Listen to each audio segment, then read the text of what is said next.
your day to manifest with style. Oh, hell yeah. We said it. Not and just manifest, but with style. With style. So I'm Dr. Saira. I'm Jena, Marcy. And this is our show, Today is Your Day. And on this show, we talk about all the stuff that we are doing, both professionally and personally, to better our lives. And manifesting is a huge part of that. It's actually been the reason that we even started the show in the first place. That's right. And we were debating, like, should we talk about this? Should we not talk about it? Should it be a secret? But you know what? We want you to benefit from everything that we know. Exactly. And this is something that's really, really, like, dear to us, and we do it all the time. And so we talk about it all the time. So we wanted to talk about it with you. Yes. So our journey, I know my journey started when I watched The Secret. Mm-hmm. Actually, I read the book first. And I was like, oh, this is so cool. This is like really weird to think that you can just create your own reality. But I felt like it was really difficult.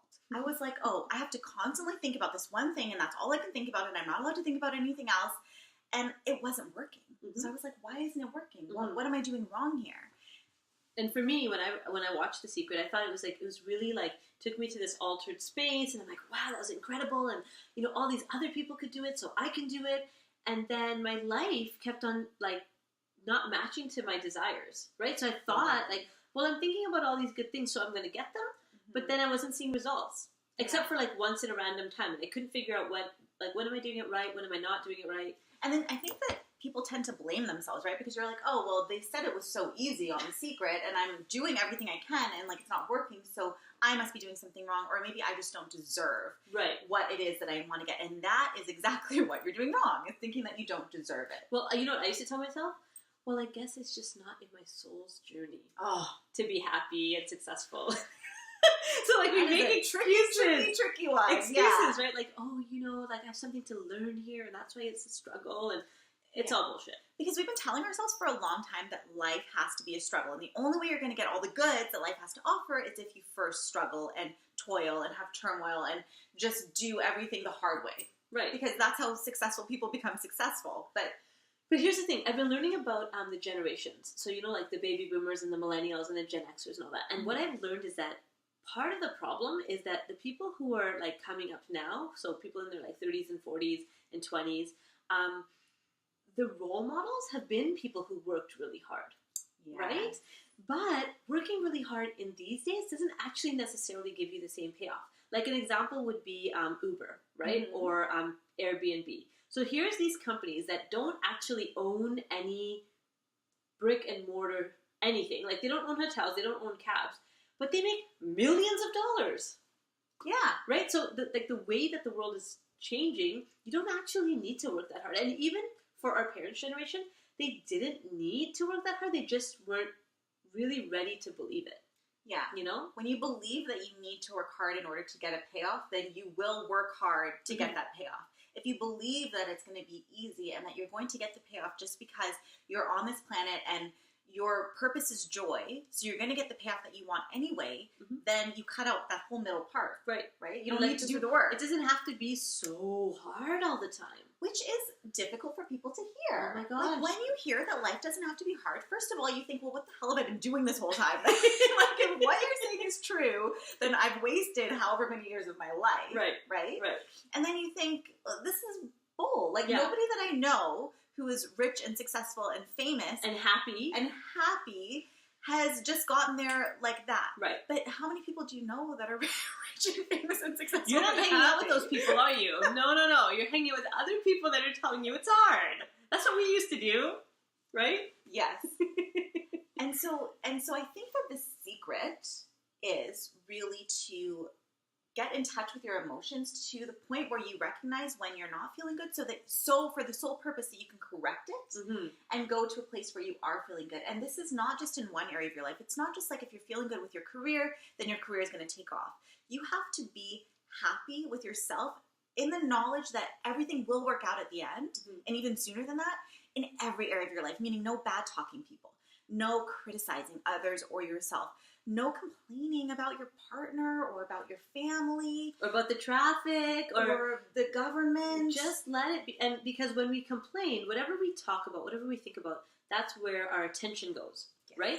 And so when our attention goes there, all of our energy, all of our resources are going into this thing. And often our attention is going into things that we don't want. Totally, yes. But we get more of that.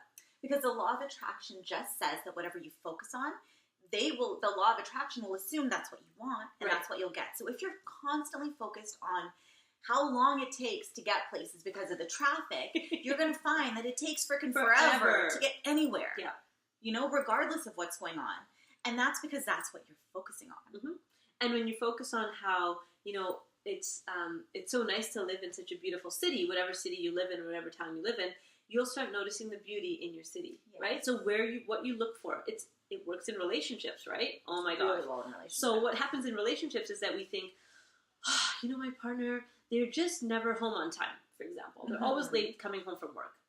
So I'll notice every time he's home late from work, I'll get angrier and angrier and angrier. Even as 6 o'clock approaches, and he's going to get here at 6 o'clock if he's on time, you're already starting to get anxious. Mm-hmm. And then even if he walks in at 6:03, you're like, late again. Yeah, typical. But if instead I was to focus on, I'm so grateful that he works so hard and he forces himself to take the train all the way to work and come home on the train, and it's he's really going out of his way at this job that is making it possible for our family to thrive. Mm-hmm. Then every time he comes home, I'm grateful. Yes. For the day that he's had, and I'm not counting the minutes until he gets it. The action may be exactly the same, but how I'm understanding what he's meaning by the action changes. He's not late. Shift. He's not late because he doesn't like me or because he doesn't want to be around me. He's late because he's working at his job that demands a lot out of him, and he's doing that job because he loves me and he loves our family, and that's why he goes to work. Yeah. So it's a different way of looking at the situation, and it can even be something as simple as and this can be with your partner, it can be with anyone that annoys you. When you're talking to them and you're starting to realize that you're criticizing them in your mind or something, what you can say to yourself instead as you're talking to them is, I have so much in common with this person. Right. And it's just that one idea suddenly brings you closer and it melts the ice. Mm-hmm. And so if you're constantly aware of just your thoughts, just simple, aware of your thoughts, and you learn to recognize when you're thinking in a way that makes you feel bad, then you can very easily shift it to something that makes you feel good. Mm-hmm. And when you're in that state long enough, that's when you start attracting to yourself all of those things that you've wanted forever. Mm-hmm. So this morning I read an email and it upset me. And then I went to the gym and I was like, I'm going to get better. I'm going to feel better. And when I was at the gym, I was feeling great. And then I left the gym and I started thinking again about that email. Mm-hmm. And then I came home and then Jenna came over and I was like, I needed a big cry. I really needed to have a big cry. And I knew that. I could feel it, right? Before she came over, I was kind of slamming around because I was going to anger, right? I was going to anger instead. And then she came over and I had this big cry and I felt so much better because I let myself feel the feeling, but I didn't stay there for the next 3 days, right? Allowing myself to have that cry and get it out of my system. It's actually now out of my system and I can move on to the things that are actually exciting about my life rather than that one thing. So it was around a family member who's, going to be passing away soon, and so it really got under my skin, and it's things happen and life is hard and sometimes we're in pain and sometimes things are really sad, and it's okay to feel those feelings, but those feelings also remind us of what we don't want. Exactly. Right? So what I don't want is, I was thinking about this family member and their struggle, and I thought, I want to make sure I stay healthy so that I have a different kind of outcome at the end of my life, right, than this person, and sometimes things happen, people get into accidents and people, sometimes people get divorced or people die or whatever. Mm-hmm. And it's not that those things are going to stop happening necessarily, but how we react to them and how we react to our feelings and what we make those feelings mean, right? I could have gone from sadness and anger and just spent the whole day there.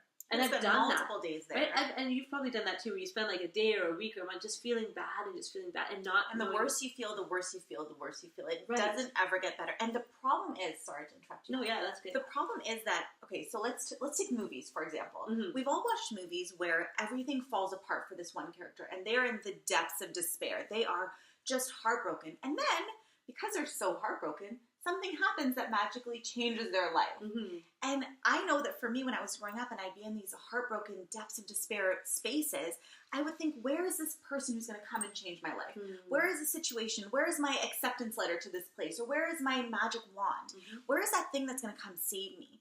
And I think the movies have us believe that when we're in that state, something external to us is going to pull us out of it. Right. And what we need to start realizing is that it's only when we pull ourselves out of it. And when we start to tell ourselves, okay, what can I think that's different? How do I actually want to feel right now? What do I want to be thinking about right now?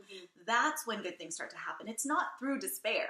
Right. It's through happiness. It's through change, like being willing to change your perspective. And that's the hardest thing. It's easier to kind of wish and hope for something on the outside to change, but to actually ask yourself to change is a tall order because of the ego. Yes. Do you want to talk about the ego today, Jenna? Yeah. You had a really good explanation. The ego. Okay. So you've probably heard in in your reading or your self-development kind of stuff that you do about the ego, right?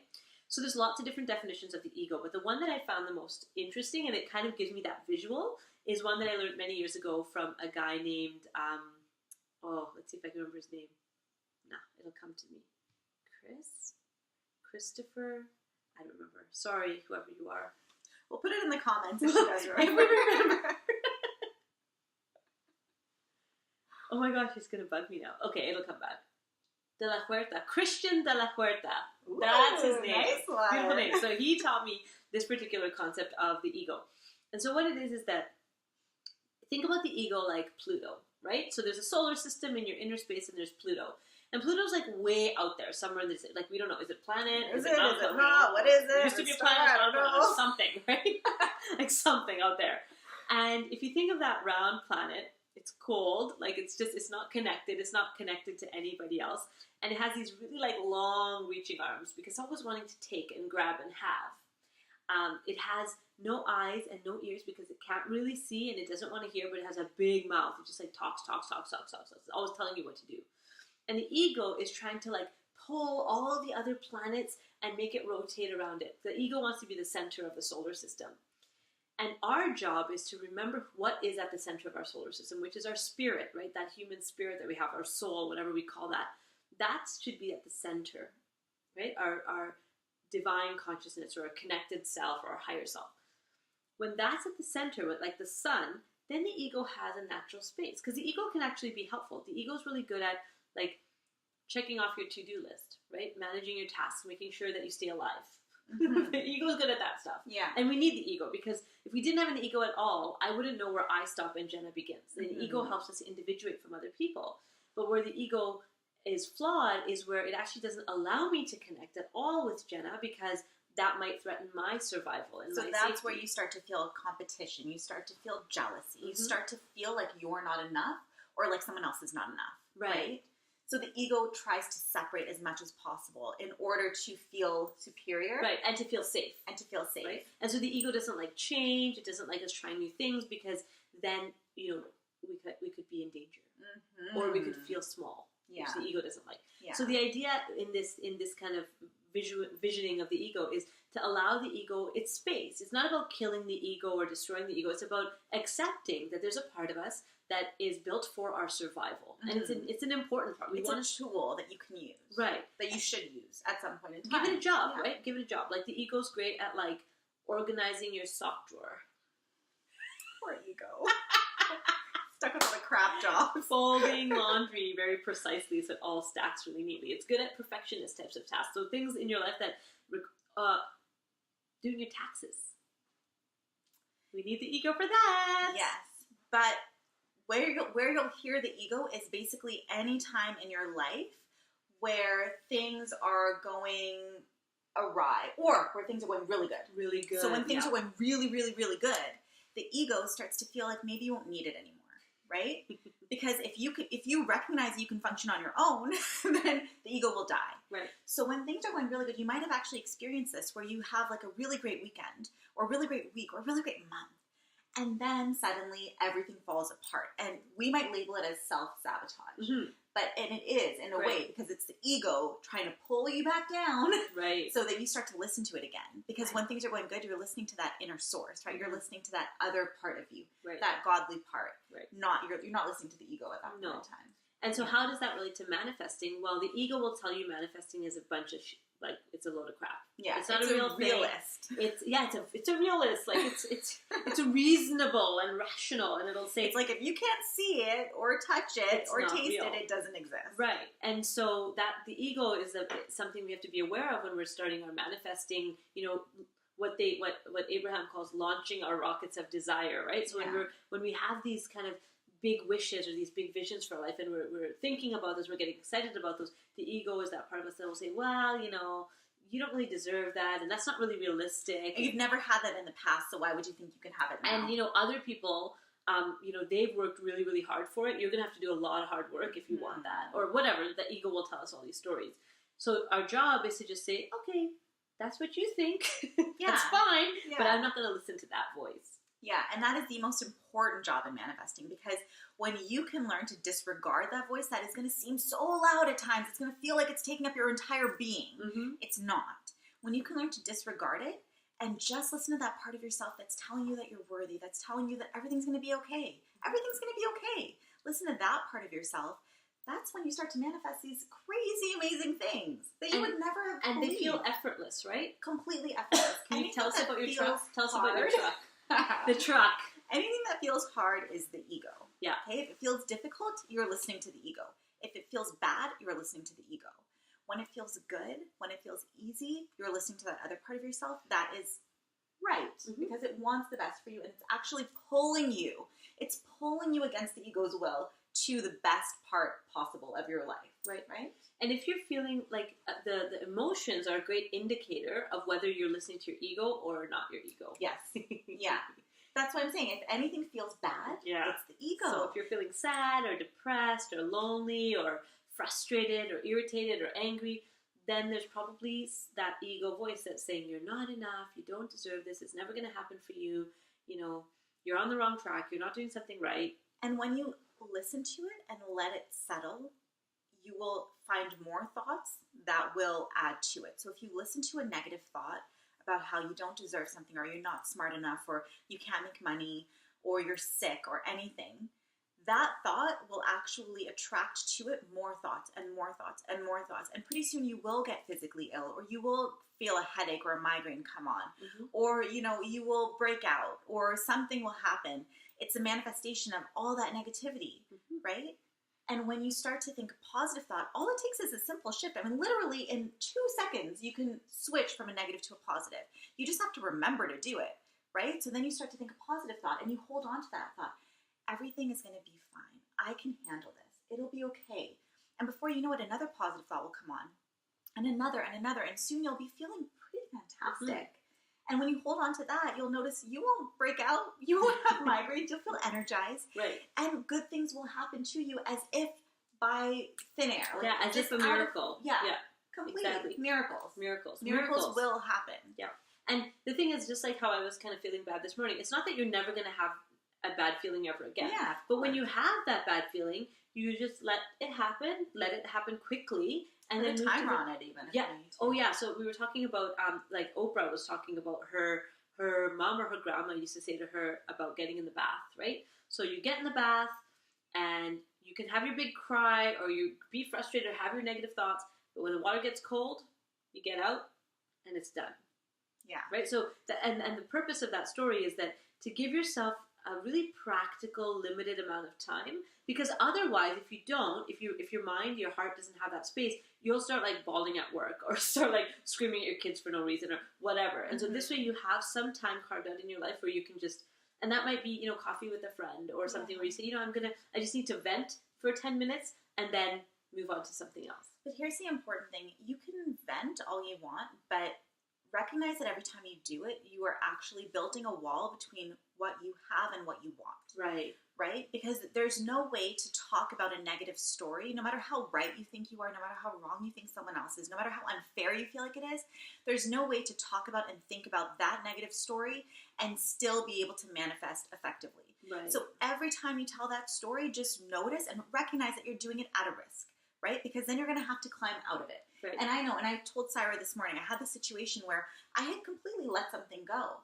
And I was starting to see amazing things happen. This was like the biggest story of my life. I let it go for like a month. It was just gone. I didn't think about it. And when I thought about it, I just put it aside. And I said, it's not important. And that's when I got the truck. And that's when like amazing things started to happen. Then one day I went for coffee with a friend. And even though I knew I shouldn't tell this story, I told this story. And I had the worst weekend ever after that, because I was in this negative state. And even though I tried to pull myself out of it, I had latched back onto that story. Mm-hmm. Then I had to start the process again. And yes, it was easier. It's easier once you know what you're doing, right? But why let yourself get to that point? Exactly. Yeah. Exactly. And so it takes kind of a, an awareness, a constant awareness of yourself, of your thoughts. And one of the things that I do is when things start going wrong around me, then I use that as a clue too. So like if there's like an accident, that I see, or, I hear about some tragedy or whatever, I think, okay, are my thoughts still, what are my thoughts? How do I get back my thoughts back into alignment? Because life is showing us all the time around us what we're thinking. That's so true. An example, did I ever tell you the homeless story? Mm-mm. Okay, so when I was living in downtown, and there's a lot of homeless people there, and I'd feel bad for them, and I'd feel sad for them, and I felt like I wasn't sure what to do. Like, do I give money? Do I don't give money? And I'd see these homeless people, and it would activate me so much. Like I would just care so much, and I didn't know how to help. And then one day I just decided that what, maybe this homeless person, maybe they're the same as me. Maybe they're like a spirit. Their spirit is the same as mine, and maybe this is their journey, and this is like their particular. For some reason, there's these difficulties in their life, but maybe there's some reason for that. Maybe I don't understand that reason, but maybe there is a bigger reason that I don't understand. And so, if I feel like giving money, I will. When I don't, I won't. And I won't make it so like heartbreaking every time. And so there's this one woman who I would always see, like on the corner, and she was like really, like she had this sign about how, she was a single mom and her children had been taken by child services and she had no food and please anything will help and whatever. And I would see her and I would just feel so bad. And then when I made this decision that, maybe everybody's on their own journey, I made that decision, and 2 days later I was walking on the same place that she always sits, and she was sitting there, and beside her there was this man in a suit, like a businessman, sitting beside her, just like sitting there with her. And she was talking to him. And he was listening. He was sitting on the ground on the sidewalk, listening to her story. And it made me feel so happy, right? And in that moment I was like, oh look, like she really is in the hands of the divine, and an angel was sent to her. Mm-hmm. And I didn't necessarily have to do anything. No. I just had to send good thoughts.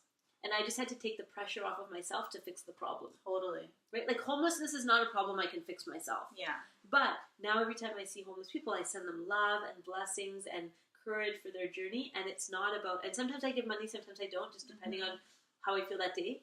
But for me, that was my miracle moment. Yeah. Right? Like I was there at that exact time in that exact place to see that exact thing. Yeah. Right?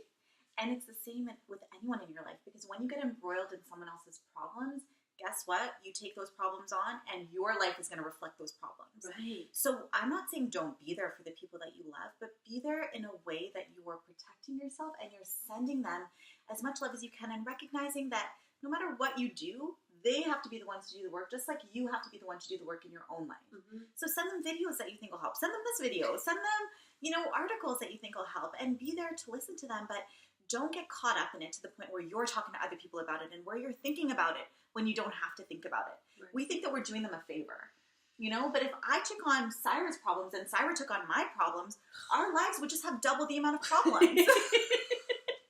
Right?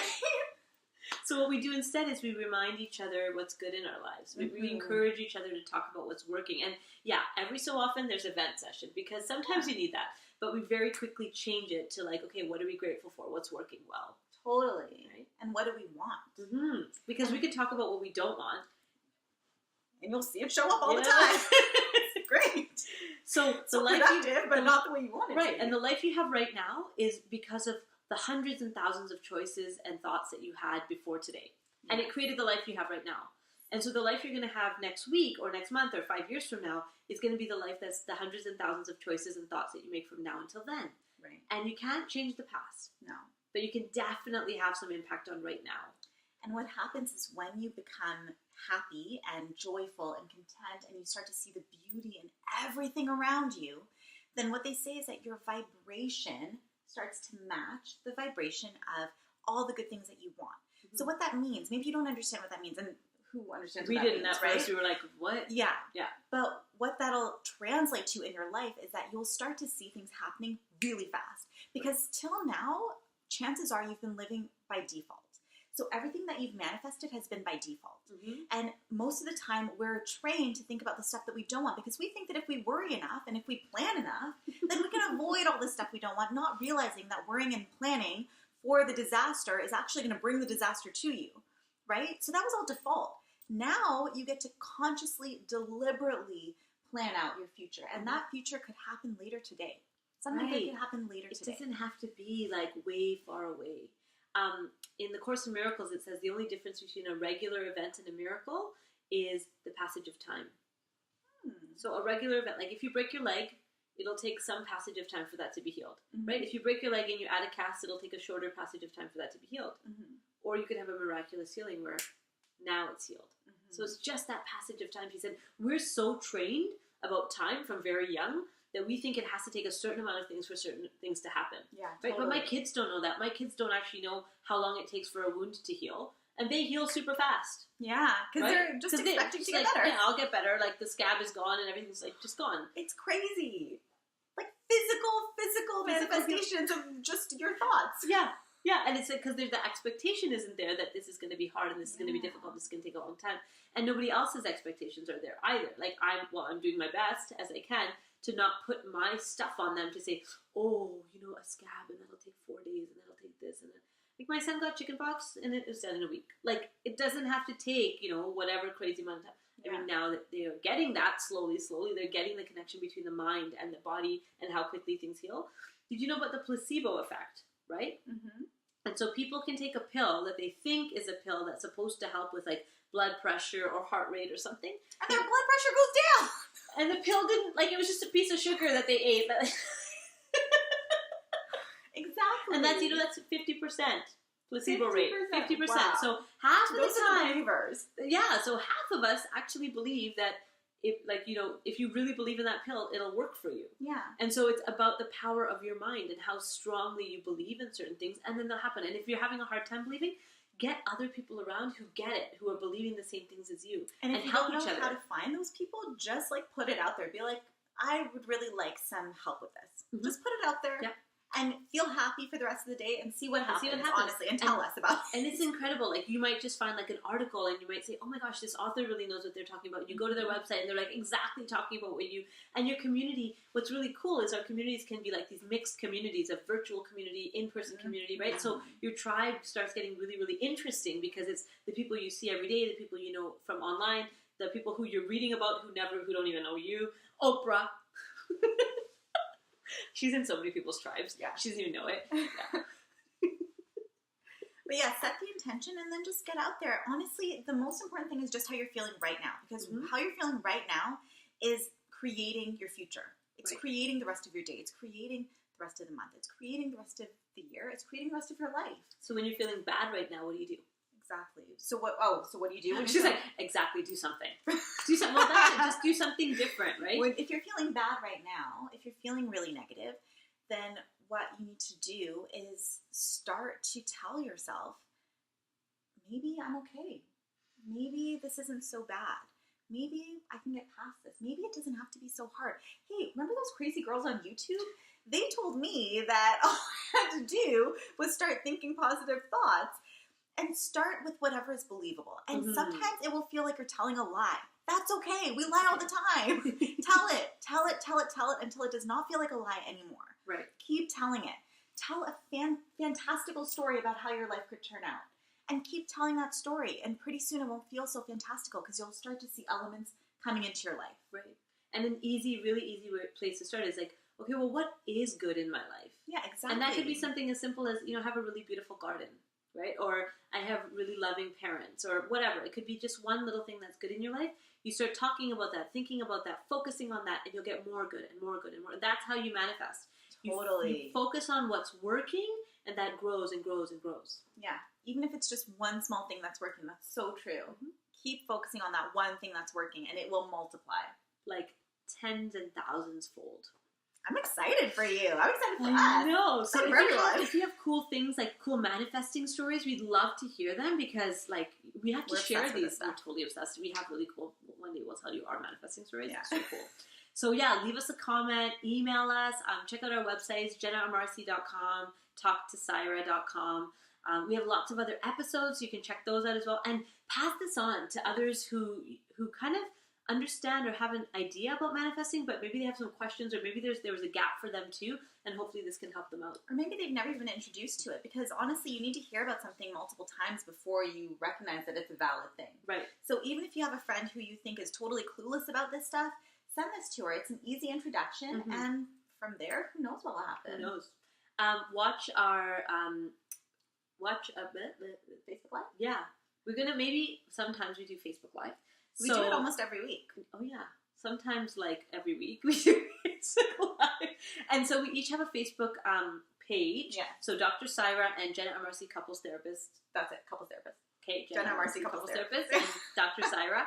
So if you click on our like our Facebook pages, you can check out our Facebook Live, and we talk a little bit more about the different subjects, and you can just stay connected and let us know how it's going. Yes. Thank you so much for watching. We will see you next week. Bye. Bye.